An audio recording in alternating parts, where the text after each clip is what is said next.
Fala, enfarinhado! Hoje a gente vai falar sobre um pré-fermento bastante conhecido, que é a biga, mas vamos mais a fundo, porque você deixou muitas perguntas no último vídeo que a gente fez e a gente vai agora responder, desmistificando um pouco também sobre a questão da biga, por que utilizar ela, quando e como fazer ela da melhor forma possível. Mas antes, eu quero convidar você a deixar um dedo enfarinhado nesse like e se inscrever também para ajudar a fermentar esse canal. Agora sim, bora pro vídeo!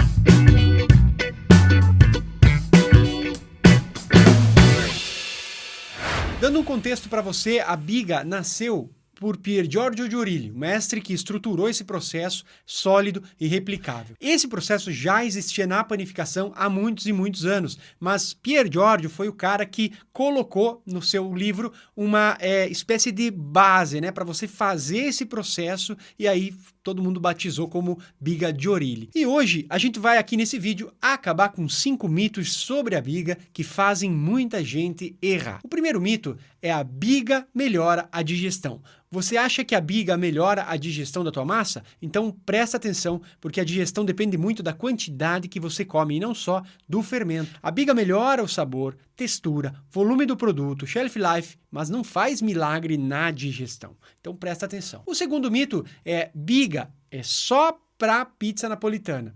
Olha, na verdade a biga nasceu para fortalecer farinhas fracas, levar sabor, né? Levar um buquê de aromas mais aprofundado para um produto final. Isso se dá no interno da massa, então massas que têm mais miolo são perfeitas para a utilização desse processo, não necessariamente um estilo específico. Vamos falar agora sobre o mito 3. É só misturar e no outro dia está pronto. Você precisa ter muita atenção quanto a isso, porque a biga ela precisa de uma temperatura específica para tirar o máximo de sabor, o máximo de consistência, para ter também uma textura legal no produto final. Então não é só você jogar ali, misturar de qualquer forma e vai deixar ela repousar também em qualquer temperatura. Tem que ter controle de temperatura, assim como qualquer processo em estilos de massa de pizza diferentes. Batimento com tempo e força certo, se você fizer errado, vira um grumo, destrói toda a estrutura e a tua massa vem um chinelão lá no final. Vamos falar agora sobre o mito 4. Quanto mais fermento, melhor, porque geralmente você vê a massa como um pré-fermento. Então, existem muitas pessoas que adicionam o fermento de uma maneira descontrolada, sem fazer a atenção. No método Giorilli, a gente vê o 1% sendo utilizado, tanto de fermento seco como fresco. Pode até parecer muito, mas o ideal é que você utilize essa quantidade para você ter uma fermentação bacana e que todo aquele acúmulo de sabor e textura vá chegar lá no final e se apresentar na boca do teu cliente. Vamos agora para o mito 5. A biga é difícil demais. Esse é um problema sério na cabeça do iniciante, achar que a biga é um processo tão difícil e nunca fazer testes.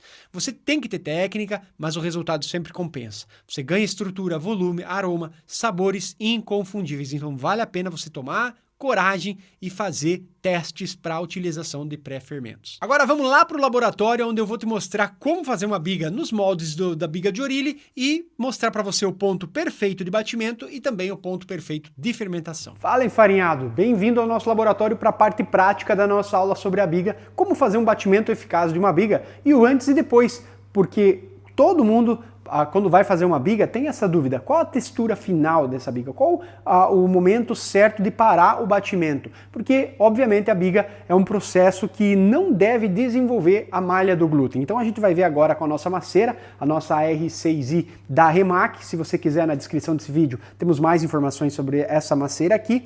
E a gente vai utilizar para essa biga 1 kg de farinha da Molino Grassi. Inclusive, se você quiser, essa farinha é disponível para todo o Brasil e na descrição do vídeo tem um site onde você pode encontrar maiores informações sobre a Molino Grassi. Vamos fazer uma biga também Giorilli, tá bom? É tradicional e leva 1% de fermento. Nesse caso, 1 kg de farinha são 10 gramas de fermento fresco. Tá bom? Se você utilizar o seco, vai na mesma proporção, 1%. Aí a gente coloca aqui 450 gramas de água e vai diretamente na maceira sem problema algum, tá bom? Vamos começar o nosso batimento de uma forma média, aí, uma velocidade 3. E aí a gente vai esperar a absorção completa da farinha, da água por parte da farinha e vamos observar exatamente qual o ponto em que eu tenho que parar esse batimento. Ela tem que estar Grumosa, ela não pode ter farinha solta na cúpula aqui, na nossa maceira. E o ideal é você também, claro, usar a água, a temperatura de geladeira para a parte do batimento. Você pode tranquilamente também fazer esse batimento à mão, caso você não tenha aí uma maceira disponível. Ah, Éder, mas para fazer esse batimento, eu acredito que 1% de fermento é muito. Teoricamente é muito, mas se você parar para pensar, né, se você comparar com as massas que são tradicionais italianas, pode até parecer muito fermento, mas pré-fermento Biga é um pré-fermento que, com o passar das horas, né, com esse repouso que ela faz, ela vai ganhando em sabor, vai ganhando em textura, vai recebendo toda essa carga, né, de poder fermentativo, só que a fermentação em si, né, conforme ela vai passando as horas, conforme ela vai acontecendo, ela vai perdendo eficácia. Então, quando você adicionar na massa final, lá na segunda fase de batimento da biga, lá na finalização da tua massa, você inclusive vai ter que adicionar um pouquinho mais de fermento. Então, fica tranquilo que nesse caso aqui não vai ser muito fermento, tá? Você não vai ter uma aceleração descontrolada da fermentação final da tua massa. Estamos quase chegando lá, eu vou dar até uma paradinha para mostrar para você.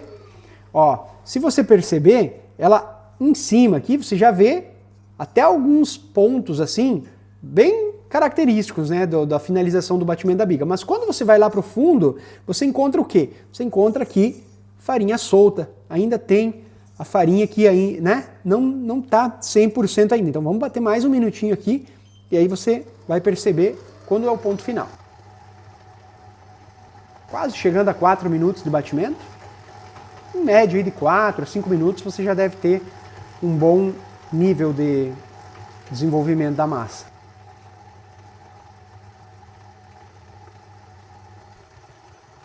Perfeito. Então aqui a gente já tem uma perfeição, digamos assim, na textura. Ó, pode ver, ela está bem grumosa, mas não tem malha nenhuma, ela se despedaça, né? Então o ideal é você tirar da maceira e vir trazendo essa massa, tá? Inclusive despedaçando os grumos maiores assim. E você pode perceber que não tem farinha solta, né? Tem os pedaços menores da biga, mas farinha solta mesmo não tem.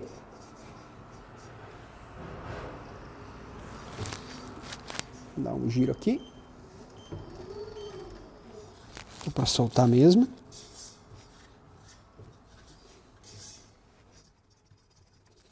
Ó, pode perceber que a maceira não ficou com farinha solta.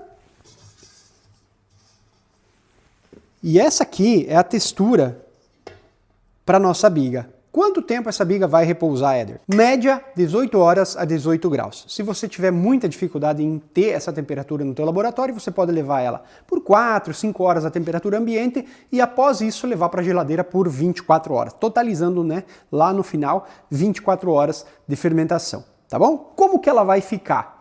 Bom, vamos ver isso aí. Passadas então 24 horas, né, primeiramente 4 horas na temperatura ambiente e completando as 20 horas na geladeira, a massa da minha biga ficou assim. Vou mostrar para você qual é a textura final desse pré-fermento. Pode perceber que por ela estar fechada, não hermeticamente, mas fechada, ela cria uma pequena crosta na superfície, mas nada demais, tá? Você pode perceber que ela tem essa textura bem consistente, tá? É característico já de um pré-fermento mais sólido, mas olha só que estrutura interessante que ela tem na fermentação, né?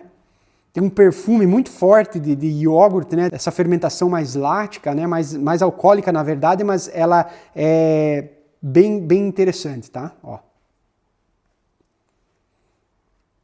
Tá? E aí, como que eu vou fazer para adicionar na minha massa final? Eu gosto de utilizar pelo menos 40% a 100% da massa final. Então, Éder, quer dizer que eu posso pegar a minha massa aqui, 1 kg de biga, jogar na maceira e fazer uma massa sem adicionar mais farinha, só adicionar aqui o óleo, o sal e finalizar o batimento, talvez com 1 grama ou 2 de fermento a mais para dar aquele starter? Tranquilamente. Única coisa que eu digo para você é muita atenção na hora de fazer o batimento final e adicionar mais água. Então você sabe que aqui tem 45% de água, eu tenho que fazer um batimento com 70%. Esse restante da água você não pode adicionar agora de uma vez só na massa. Não. O ideal é você começar gradativamente. Então, mais ou menos você balancear uma hidratação para início de batimento, 60, máximo 65% de água. Aí tu pode adicionar tudo. Deixa ela absorver bem essa água, sabe? Ela vai despedaçar essa biga e aí quando ela incorporar essa água, aí você adiciona o restante dos ingredientes, tá bom? Se você já ir com muita água logo de início, ela vai ficar grumosa, ela vai se despedaçar, mas esses grumos menores não vão se desfazer. Você vai ter uma massa no final que não vai ficar legal. Essa é a dica que eu tenho para você que vai fazer o batimento final. Boa sorte e comenta aqui embaixo se deu legal o resultado, se você gostou desse vídeo e, claro, a gente sempre está aberto a temas para novos vídeos aqui. Muito obrigado. Enfarinhado, se você gostou, olha, não esquece que para você aprender a fazer a melhor pizza da tua cidade, com qualquer equipamento que você tiver, inclusive batimento à mão, assar no forno de casa, não importa, você pode, do básico ao avançado, aprender e melhorar ainda mais as tuas técnicas. Aonde? Clicando no link aqui na descrição desse vídeo e aprendendo, entrando para nossa comunidade Viver de Pizza. O treinamento completo para dominar a massa, deixar a tua massa premium e padronizar a tua produção. Por enquanto é isso, muito obrigado por ficar até aqui comigo e tchau, bora viver de pizza!